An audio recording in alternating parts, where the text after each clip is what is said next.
Ano ba yung ibig sabihin na ibigin ng Diyos ng buong puso? Ang ibig sabihin ay ang iyong affection ay nasa Kanya. Gumagawa ka ng oras araw-araw para makausap mo siya. Dahil alam mong gusto Kanyang makausap, dahil ikaw ay may personal na relasyon sa Kanya. Huwag mo isipin na hindi siya interesado sa hihilingin mo o sasabihin mo sa Kanya. Gusto Kanya marinig araw-araw. At kapag nananalangin ka sa Kanya, ay pinapakita mo na mahal mo siya kasi nagdedepende ka sa Kanya. Hindi sa iyong lakas. Pinapakita mo na kailangan mo siya sa iyong buhay. At siya naman ay tuwang-tuwa sa iyo kasi siya ang tatay natin sa langit na gustong-gustong magbigay ng assistance sa kanyang mga anak. Gusto niya nakasama siya sa lahat ng aspeto ng iyong buhay. Gusto niya maging honest ka sa Kanya at gusto niyang i-share mo ang iyong iniisip at nararamdaman sa Kanya. Kaya kaibigan, ipakita mo ang iyong affection sa Kanya sa pamamagitan ng pagtakbo sa Kanya sa tuwing may balita sa iyo, sa trabaho, ministry, at family. Ipakita mo sa Kanya na masaya ka dahil siya ang nagbigay sa iyo ng pag-asa. At proud ka sa iba na sabihin sa kanila na ang Diyos ang dahilan ng iyong kaligayahan. Pag malungkot ka naman, sa Kanya ka pa rin tatakbo. Sa Kanya ka iiyak kapag bigat na bigat ka na sa buhay. Aaminin mo sa Kanya kung naiinggit ka sa ibang tao. Aaminin mo sa Kanya kung nagagalit ka sa isang tao. Ibahagi mo sa Kanya ang iyong mga kinakatakutan. Kapag naman nagkasala ka, humingi ka agad sa Kanya ng tawad. Talk to Him and let Him talk to you. Papakinggan ka niya, pero pakinggan mo din siya. Meron siyang gustong sabihin sa'yo at ang relationship mo sa Kanya ay dapat two-way. Pakinggan mo ang mga istorya sa Bible na kinukwento niya sa'yo. Kumunik ka sa puso niya. Buksan mo ang linya mo na makinig at makipag-usap sa Kanya sa maghapon. Sabi niya, kung mananatili ka sa Kanya, ay magbubunga ka. Pero wala kang magagawa kung hiwalay ka sa Kanya. Kung mamahalin mo siya ng buong puso, ay mananatili ka sa Kanya. Sabi ni David Brainerd, I do not go to heaven to be advanced, but to give honor to God. It is no matter where I shall be stationed in heaven, whether I have a high or low seat there, but to live and please and glorify God. My heaven is to please God and glorify Him, and I give all to Him and to be wholly devoted to His glory. Grabe, ito yung pagmamahal sa Diyos ng buong puso. Ang sinisikap mo na ma-please mo siya sa iyong buhay sa lahat ng pagkakataon. And then sabi sa talata, ay mahalin natin siya ng buong kaluluwa. Ang ibig sabihin ay ang buong ikaw ay dinededicate mo sa Kanya. Araw-araw sinasangguni mo siya. Lord, paano nyo gustong gamitin ko yung aking oras, pera at lakas? Anong pwede kong gawin sa aking resources para maparangalan kita sa buhay ko? Ang ibig sabihin kapag minahal mo ng buong kaluluwa ang Diyos, ay ide-deny mo ang iyong sarili. Sabi sa Lucas 9:23-24, at sinabi niya sa kanilang lahat, ang sino mang nagdanais sumunod sa akin, ay kinakailangang itakwil niya ang kanyang sarili, pasanin araw-araw ang kanyang krus at sumunod sa akin.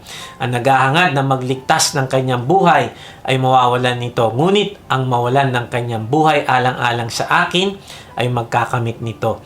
Na-realize ko na ang magtakwil o mamatay sa sarili ay hindi natural sa atin. Gustong-gusto nating iligtas yung ating sarili. Sariling pride, sariling plano at iba pa. Nagdidesisyon tayo sa sarili kung paano mamumuhay, mag-iisip at kikilos. Pero pag tinignan mo ang krus, ito ay simbolo ng kamatayan. Ang ibig sabihin ay kung gusto mong ipakita ang pagmamahal mo sa Diyos ng iyong buong kaluluwa, ay mamamatay ka din sa iyong sarili upang mamuhay, mag-isip at kumilos ng ayon sa kalooban ng Diyos sa iyo. Yung negatibo mong iniisip sa iyong kapwa, ay sasabihin mo, Lord, feeling ko masama ang plano niya para sa akin. Gusto kong gumanti, gusto kong ingatan ng pride ko, ang karapatan ko, pero hindi na ako nabubuhay para sa sarili ko. Patay na yung dating Mike at ikaw na ang nabubuhay sa akin. Kaya susundin kita at mamahalin ko ang aking kaaway.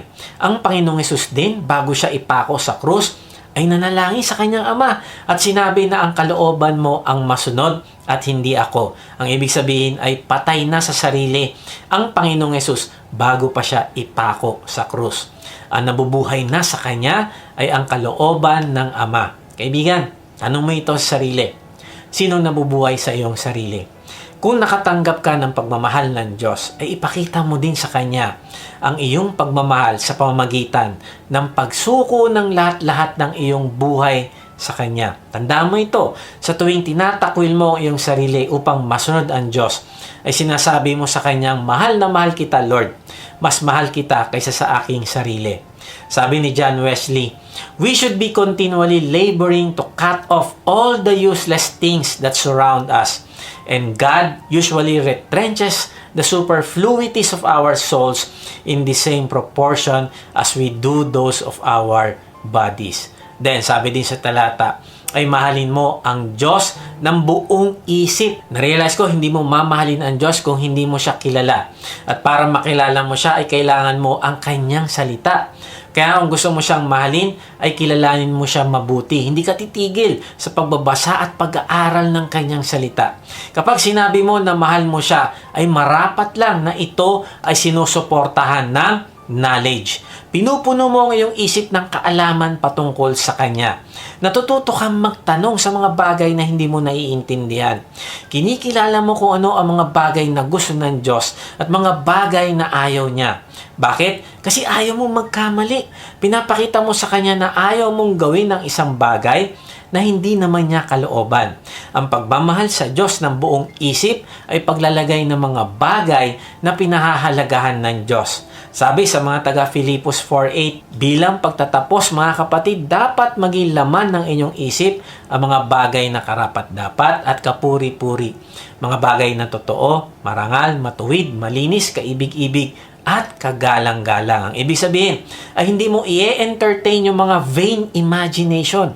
Papalitan mo ito ng matuwid, malinis at kagalang-galang na pag-iisip.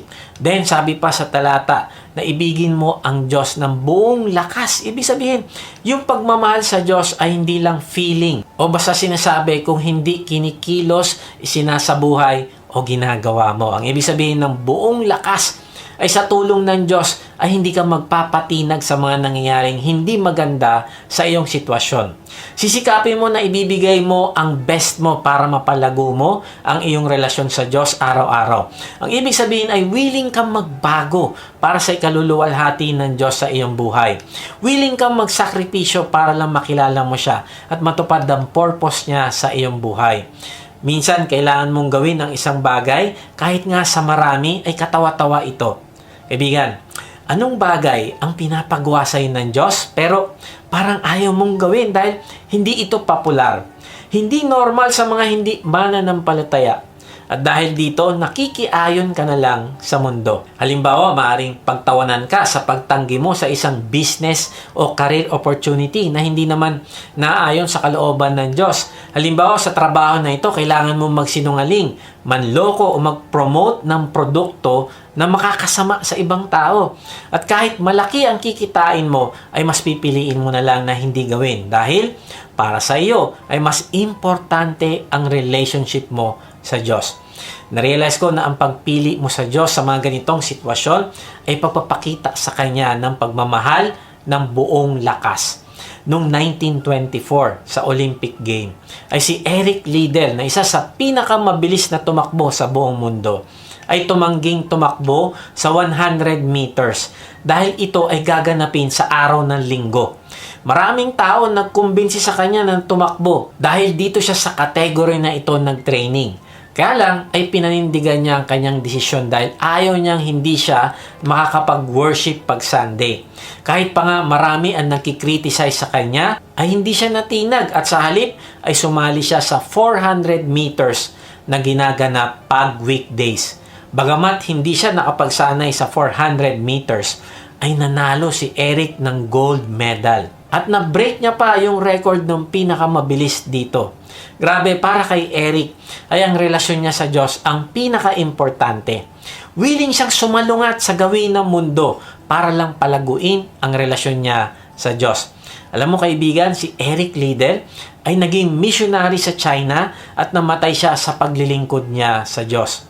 Bago siya namatay, sinabi niya sa sarili ang katagang total surrender. Kaibigan, itong ibig sabihin ng mamahalin mo ang Diyos ng buong lakas. Ang pagmamahal sa Diyos ng buong lakas ay pagbangon muli kapag ikaw ay nadadapa, pag-amin ng pagkakamali upang ikaw ay magbago. Ito din ay pag-iwas sa mga bagay o tao na nag-iimpluwensya sa iyo na lumayo sa Diyos. Kaibigan, tanong mo sa sarili, ipinaglalaban mo ba ang relasyon nyo ng Diyos araw-araw ng buong lakas? Kahit mahirap ang sitwasyon, ay siya ba ang final say sa lahat ng iyong mga iniisip at plano?